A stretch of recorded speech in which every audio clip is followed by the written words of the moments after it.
Bonjour à tous, bienvenue. Voici les titres de ce journal.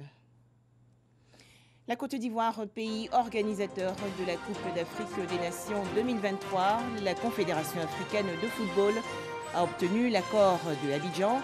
Son dirigeant Ahmad Ahmad a été reçu hier par le président de la République, Alassane Ouattara. Toujours en Côte d'Ivoire, les cartes d'identité des journalistes professionnels sont prêtes. Plus de 800 ont été remises hier.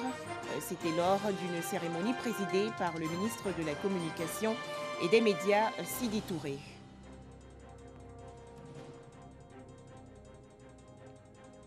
Enfin sortis du Royaume-Uni de l'Union européenne, les députés britanniques se sont prononcés hier sur plusieurs amendements.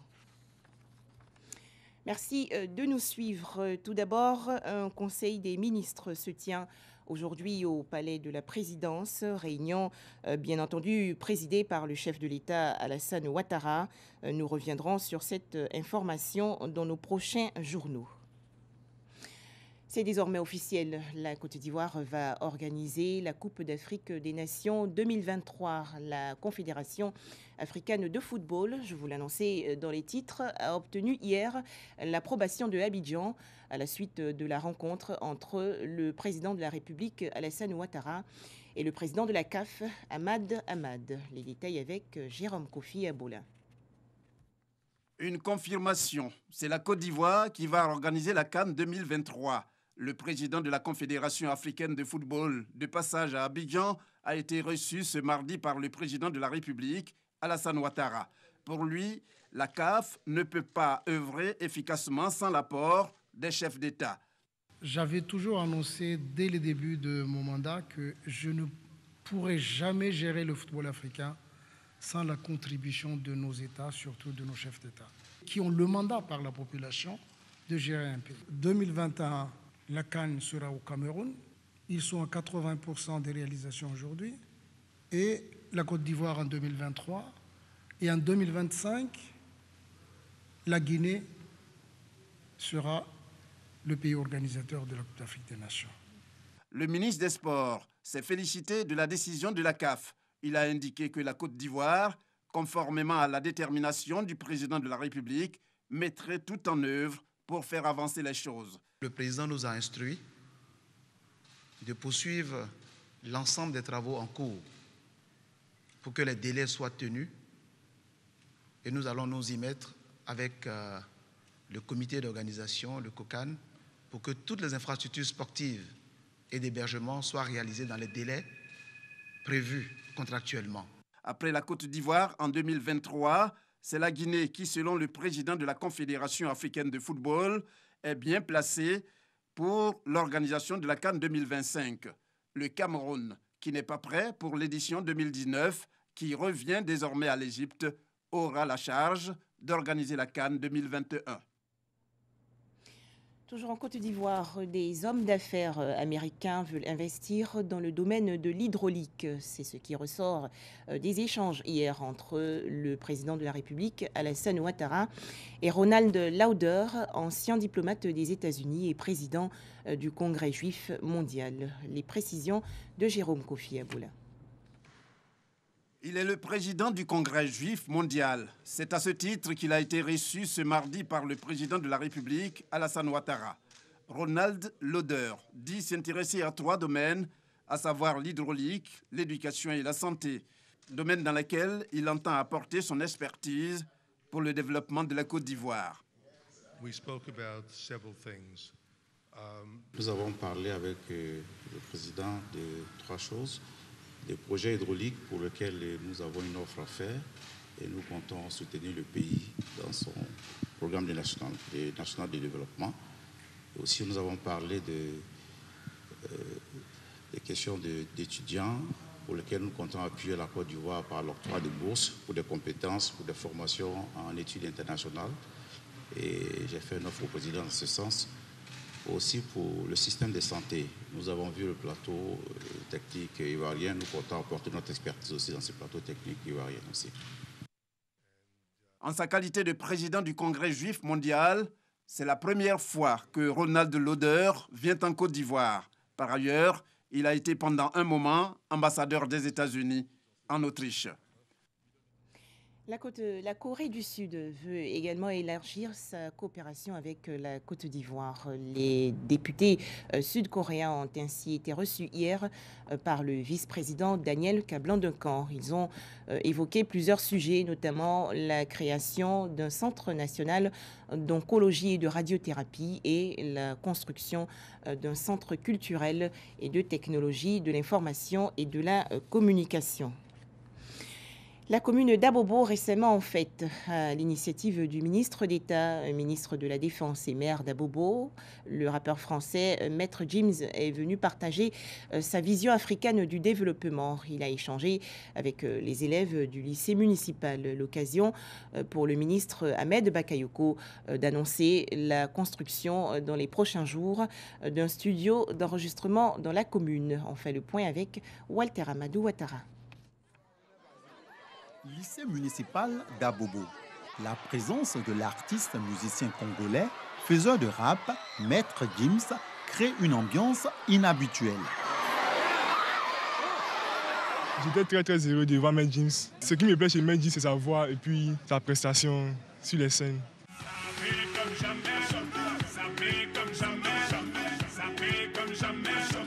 Après le lycée municipal, cap est mis sur la mairie d'Abobo où Maître Gims a accordé une rencontre aux artistes et jeunes talents.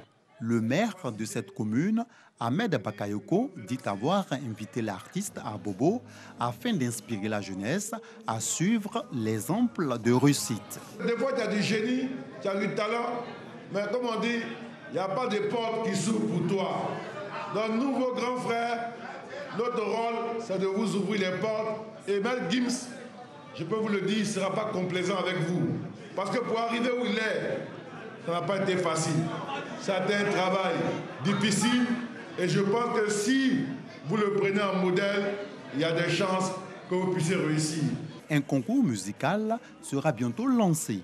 Le meilleur talent bénéficiera du parrainage de Maître Gims. Ce n'est pas une question de, comme on a dit, de riches, de pauvres, etc. C'est une question d'opportunité. Il faut donner la chance aux gens. Il faut donner la visibilité. On m'a tendu la main, donc c'est un retour. C'est une façon de rendre ce qu'on m'a donné. Donc moi j'aime la musique ivoirienne, j'aime les Ivoiriens. L'annonce de la réalisation à Abobo d'un studio de production audiovisuelle est saluée par les artistes. Leur association revendique un millier d'artistes identifiés dans la commune. Il y a des talents à Abobo. Il y a des créateurs, mais malheureusement, on n'a pas la visibilité, on n'a pas d'opportunité. Et un studio d'enregistrement à Abobo, c'est une aubaine pour nous. Ça va nous permettre d'enregistrer des œuvres de qualité et faire des promotions pour que vraiment on éclore. Pour prouver son talent, l'artiste Zeben a su, à travers un harmonica, faire chanter en chœur toute l'assistance, l'hymne national de Côte d'Ivoire. Deuxième titre de ce journal, les cartes d'identité des journalistes professionnels 2019 désormais disponibles. Plus de 800 pièces ont été validées et remises hier aux différents bénéficiaires. Cette cérémonie a été présidée par le ministre de la Communication et des Médias, Sidi Touré. On en parle avec Serge Collia. Sur 851 dossiers de candidature, la commission paritaire d'attribution de la carte d'identité de journalistes professionnels en a retenu 820, soit 580 journalistes et 240 professionnels de la communication. Le ministre de la Communication et des Médias, Sidi Timoko Touré, a lui-même reçu sa carte de façon symbolique. Il a ensuite remis à quelques journalistes représentants d'organes de presse les leurs. La carte d'identité de journaliste professionnel a une validité d'un an renouvelable. La carte, elle est importante parce que quand vous n'avez pas la carte, vous n'existez pas dans la profession. Vous n'êtes pas reconnu par la profession. Aujourd'hui, la loi est très claire. La loi dit qu'il ne faut plus mettre les journalistes en prison. Il ne faut même pas garder les journalistes dans un commissariat. Ils sont protégés par la loi. Mais maintenant, cette loi dit qu'elle ne reconnaît comme journaliste sur le territoire ivoirien que celui qui a la carte CIJP. Une session sera ouverte dans 6 mois pour permettre aux retardataires de se mettre en règle. Un tout autre sujet à présent, le projet Filets sociaux vise à améliorer les revenus des populations vulnérables, surtout dans les régions rurales. En 2018, 35 000 ménages en ont bénéficié et pour cette année 2019, 100 000 bénéficiaires sont concernés. La ministre de la Solidarité, de la Cohésion sociale et de la lutte contre la pauvreté a longuement expliqué ce programme. Mariatou Koné était hier sur le plateau de RTI 1 reçoit. Plusieurs résultats. Je vous disais tout à l'heure, des personnes qui ne mangeaient pas du tout. Nous avons, grâce à ce fonds, à ce financement, nous avons pu améliorer la qualité de repas de certaines personnes. Nous avons amélioré le niveau de santé de certaines personnes. Nous avons amélioré le taux de scolarisation, je peux dire comme ça, si on peut parler de taux de scolarisation, en tout cas des personnes qui n'arrivaient pas à scolariser leurs enfants. Les enfants ne seraient pas partis à l'école s'ils n'avaient pas eu ce petit argent. Cet argent que vous considérez comme petit, mais c'est beaucoup pour ces familles-là. C'est de l'argent qui permet également, quand on se met en groupe, de réaliser des activités. C'est de l'argent qui permet de sortir de l'oisiveté. C'est de l'argent qui donne la dignité quand on est pauvre.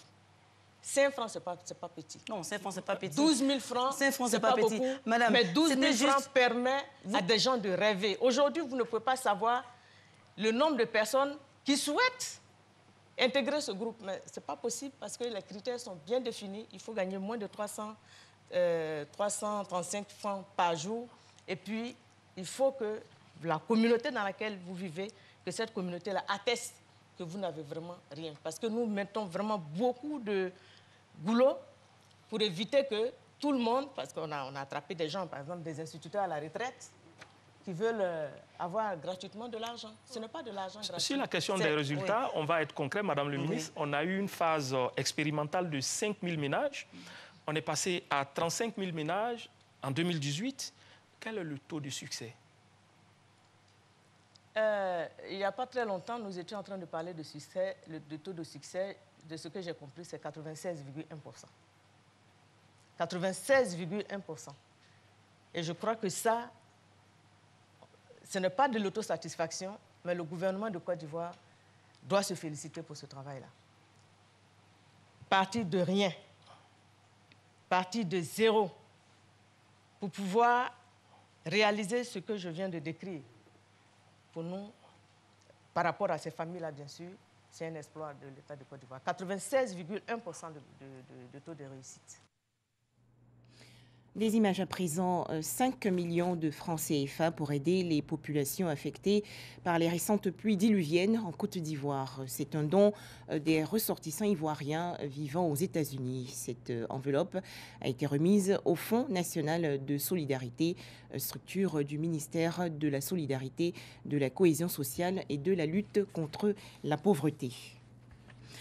Bouaflé, dans la région centre-ouest du pays, la phase pilote du projet Chantier École pour la lutte contre l'orpaillage a été lancée récemment par le ministre des Mines et de la Géologie, Jean-Claude Kouassi.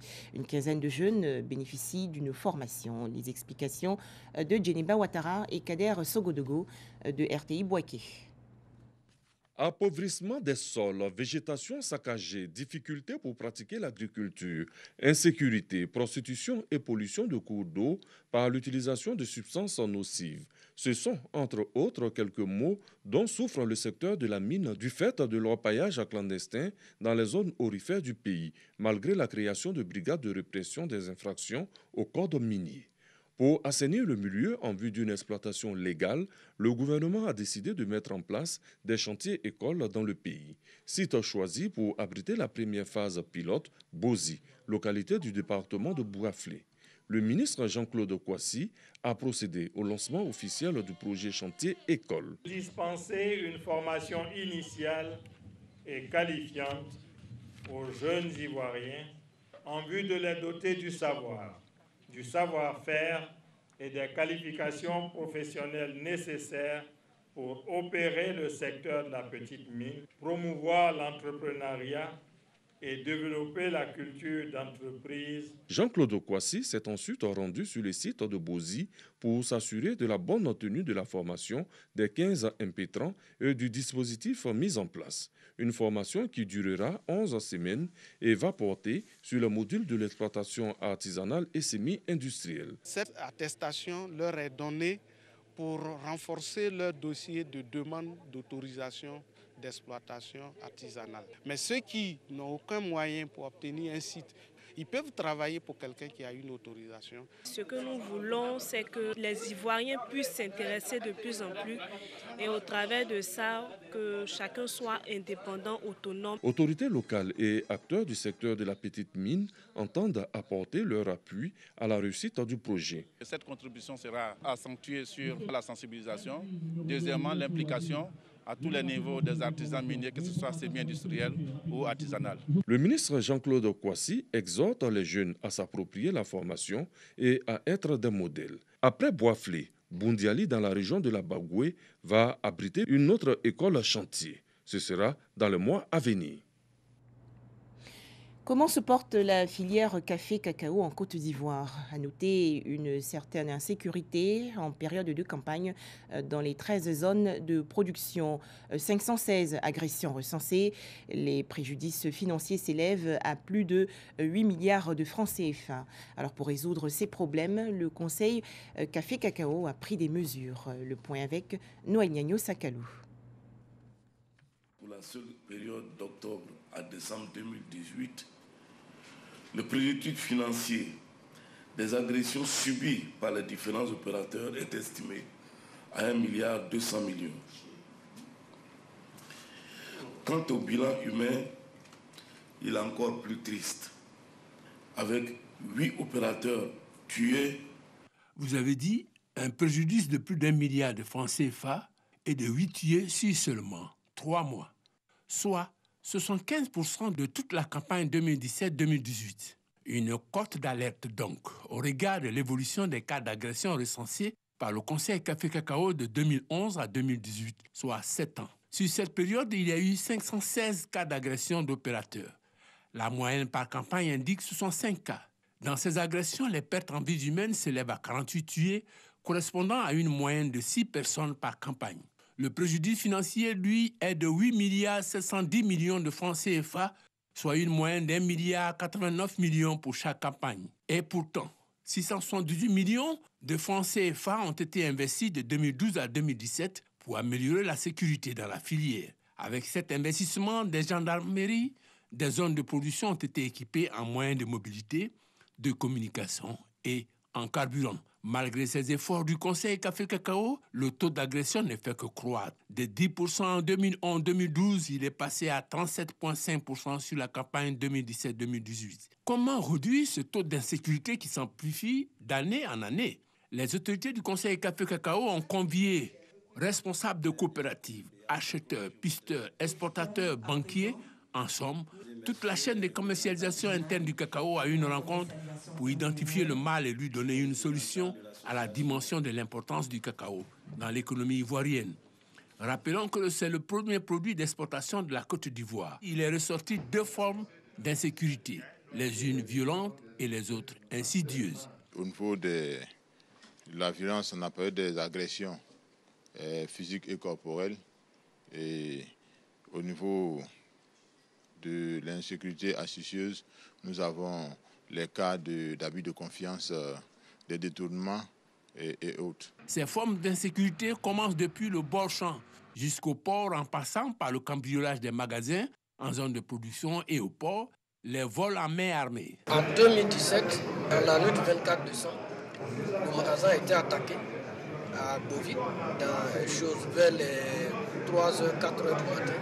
Ils ont cassé le magasin, ils ont fouillé tous les bureaux et ils étaient en communication, ils étaient en communication avec quelqu'un qui connaissait en tout cas que dans le magasin il y avait un peu d'argent. Ils ont cassé, ils ont emporté 6 millions. Nous avions été victimes d'un braquage devant mon magasin l'année dernière, la campagne dernière, 2017-2018. Les coupages de route, les atteintes à l'insécurité physique, au détournement de cargaisons de cacao. N'oublions pas les escroqueries, l'abus de confiance, faux et usage de faux, vol de camions en circulation ou en stationnement. Parmi les pistes de solutions, l'amélioration du niveau de bancarisation des acteurs de la filière est souhaitée. La solution relève de plusieurs entités. Il y a la responsabilité de l'État quand on parle des routes, la sécurité, l'équipement de nos forces. Aussi les opérateurs eux-mêmes. On a toujours demandé aux opérateurs, lorsque vous devez faire des opérations de retrait de fonds, des sommes importantes, il faut toujours aviser les forces pour vous faire accompagner. Il faut éviter de faire circuler les espèces entre les mains des producteurs. Il faut arriver donc à la bancarisation. Dans la zone de Soubré, vous savez que Soubré est cette zone qu'il faut appeler maintenant la nouvelle boucle du café cacao. Et aujourd'hui, nous tournons avec plus de 60 000 tonnes sur cette zone. Quand multiplié par le prix actuel, c'est plus de 400 milliards qui circulent dans cette zone-là sur la période de grande campagne. Et les banquiers ont pris l'engagement de donner forme et contenu à ces dispositions. On va vers nos paysans selon leur zone. Donc, on adapte nos dispositifs. Ça peut être une caisse ou aussi vers l'espèce physique avec nos dispositifs de sécurité qui l'accompagnent. On peut les aider à... Il y a les moyens électroniques de paiement que nous avons mis en place. Toutes les banques ont des solutions électroniques aujourd'hui. Donner forme, contenu et organiser le suivi de ces dispositions, et ce sera certainement la fin de cette insécurité préjudiciable à l'économie ivoirienne et aux acteurs de la filière. 1 an de prison ferme et 300 000 francs d'amende pour Alain Lobognon. Le procès du député de Fresco s'est ouvert hier au palais de justice d'Abidjan. Alain Lobognon est poursuivi pour flagrant délit de diffusion de fausses nouvelles. Autre actualité, la gendarmerie nationale honore ses promus au titre de l'année 2019. Lors de cette cérémonie, les gendarmes ont été exhortés à la loyauté envers le pays et au travail. Plus de détails avec Abou Sanogo. 2018 a été pour la gendarmerie nationale marqué par une amélioration des conditions de vie et de travail des gendarmes, notamment la construction du mess de l'école de gendarmerie de Torogui, la réhabilitation en cours de la caserne d'Agban. Une année avec beaucoup de rendez-vous et objectifs, dont la sécurisation des élections couplées municipales et régionales, les missions de sécurisation du territoire national et les opérations de sécurisation des fêtes de fin d'année. Mais d'autres défis attendaient d'être relevés.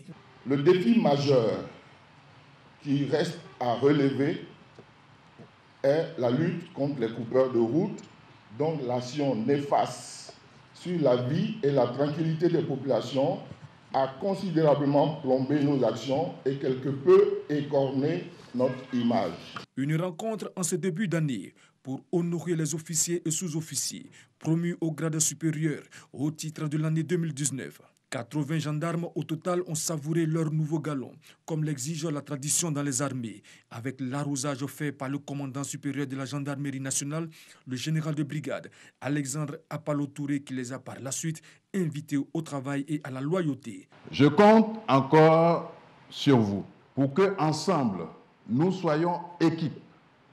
Nous formions une vaillante équipe depuis le commandant supérieur de la gendarmerie nationale jusqu'à l'élève sous-officier. Chez moi, c'est tolérance zéro.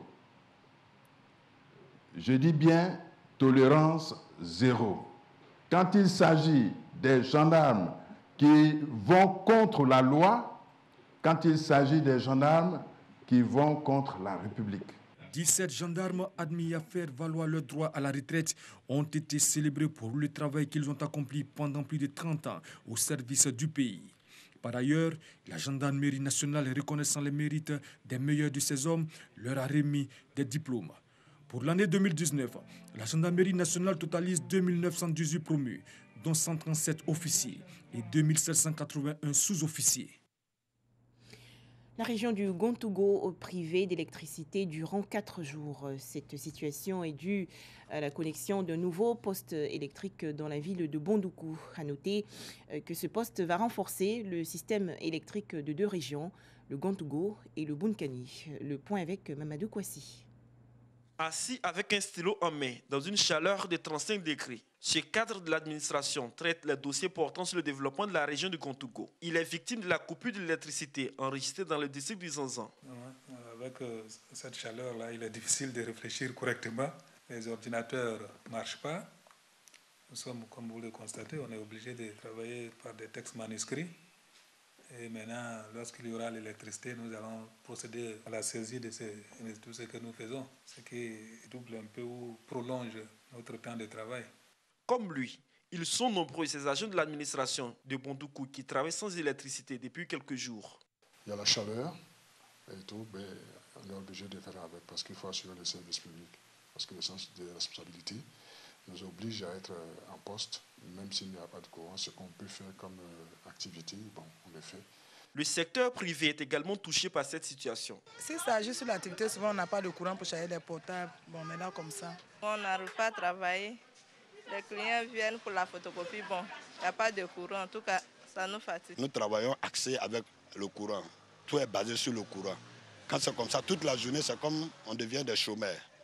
On est là, on se couche seulement, il faut attendre la nuit. Et que la nuit, ce n'est pas tout le monde qui peut travailler. À l'origine de l'interruption de l'électricité de 7h à 17h, la construction d'un poste électrique dans la ville de Bondoukou. Poste devant renforcer la fourniture en électricité sur l'ensemble du district du Zanzan. La ligne de transport qui débute depuis Sérebou doit traverser les régions pour venir jusqu'au poste 225 000. Donc pour cela, à des moments donnés, la ligne surplombe, chevauche des conducteurs sous tension existants. À ce moment-là, il faut couper le courant pour faire passer ces lignes. Nous avons informé la population que le 28, le 29, le 30 et le 31, il n'y aura pas de courant de 7h à 17h. La CI a pensé à ses clients en les réalimentant par des groupes que nous sommes en train d'installer sur les points stratégiques. Le forage, l'administration, le grand commerce, pour que le maximum soit alimenté et que la population ne sente pas trop la coupure. Un tour au CHR de Bondoukou. Tous les services sont fonctionnels grâce aux dispositions prises par les responsables de cette structure. Il faut dire que ces coupures nous coûtent en carburant. Vu la longueur généralement des coupures, puisque ça part de 7h à 17h, il est vrai que nous avons prévu du carburant, mais en même temps nous avons sollicité la CIE comme cela s'était produit la première fois, en vue de relayer un peu notre groupe par un groupe plus puissant pour pouvoir tenir toute la journée. Aujourd'hui à Bondoukou et même dans tous les districts du Zanzan, nombreuses sont ces structures qui se sont équipées en groupes électrogènes pour répondre aux préoccupations des populations. C'est le cas de la mairie de Bondoukou qui fonctionne en temps plein malgré la coupure de l'électricité. Les populations devraient patienter encore quelques jours selon les responsables en charge des travaux pour bénéficier de l'électricité de qualité et en quantité. Pratique du calcul des coûts au service de l'audit, technique et mise en œuvre, c'est le thème retenu pour la 3e session de formation des inspecteurs et auditeurs de l'État de Côte d'Ivoire. Les explications détaillées de Alexis Ouedraogo. Faire des inspecteurs et auditeurs ivoiriens une pièce essentielle du contrôle d'État et de bonne gouvernance, voilà la vision de l'inspecteur général d'État Théophile Awandoli. Lundi, à l'antenne de l'ILPHB de Cocody, il a procédé à l'ouverture de la 3e session de formation des acteurs de contrôle de l'inspection générale d'État et des inspecteurs des inspections générales des ministères. La formation constitue un vecteur certain de renforcement de votre capacité, de votre efficacité, de votre performance. Il s'agira au terme de cette formation, qui réunira quelques 60 auditeurs issus de l'inspection générale d'État et de 22 ministères, d'acquérir et de renforcer leurs connaissances en matière de calcul des coûts, mais aussi de mettre en œuvre les dites techniques. Outre le contrôle des règles et procédures budgétaires et comptables, notamment pour s'assurer que les crédits ont été utilisés selon les destinations pour lesquelles ils ont été votés, il importe aussi de vérifier la réalité de ces dépenses, leur performance, leur efficacité. C'est depuis le 5 novembre 2018 qu'a démarré à l'INPHB les sessions de formation initiées par l'IGE. Cette formation qui débute ce 28 janvier prendra fin le 8 février prochain. Hors de chez nous, le Royaume-Uni, 317 voix contre 301. Les députés britanniques ont voté hier en faveur d'un amendement demandant de modifier l'accord de Brexit négocié avec l'Union européenne. Voilà, c'est la fin de ce journal. Merci de nous avoir suivis.